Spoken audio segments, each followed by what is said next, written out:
নমস্কার সবাইকে, সবাই কেমন আছো এত গরমে জানিও।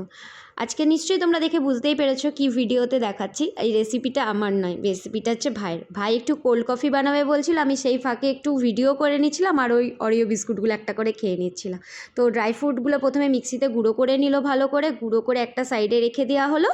আর তারপরে অরিও বিস্কুটগুলোকেও গুঁড়ো করে নেওয়া হলো। বিস্কুটগুলোকে একটু ভালো করে গুঁড়ো করে নিলাম, নাড়াচাড়া করে দিয়ে একটা সাইডে রেখে দিয়ে ড্রাই ফ্রুট আর বিস্কুটটা একটা সাইডে রাখলাম। আর একটা কাপে 4 কাপ মতো দুধ নিয়েছিলাম আর একটু জল মিশিয়েছিলাম।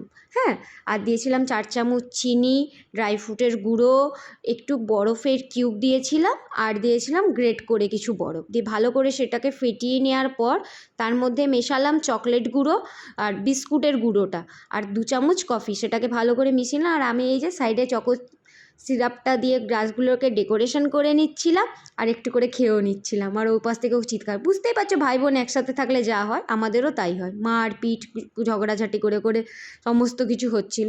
এই যে রেডি হয়ে গেল, ভালো করে করে নেওয়ার পর এই যে ওপর দিয়ে একটু ড্রাই ফ্রুটের গুঁড়োটা ছড়িয়ে নিলাম, একটু চকলেটের গুঁড়োটা দিয়ে দিলাম আর 2 in 1 আইসক্রিম এনেছিলো, আইসক্রিমগুলো একটু করে দিয়ে ডেকোরেশন করে নিলাম সুন্দর করে।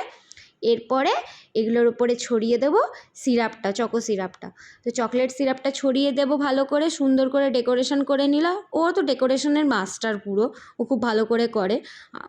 এই যে ভালো করে সাজিয়ে নিলাম আর কিছু ড্রাই ফ্রুট দিয়ে দিলাম, তারপরে কাজু বাদাম, পেস্তা বাদাম সমস্ত কিছু দিয়ে রেডি। তো তোমরাও কিন্তু এরকম করে বানিয়ে খেতে পারো। আর কেমন লাগলো ভিডিওটা জানিও। টাটা সবাইকে।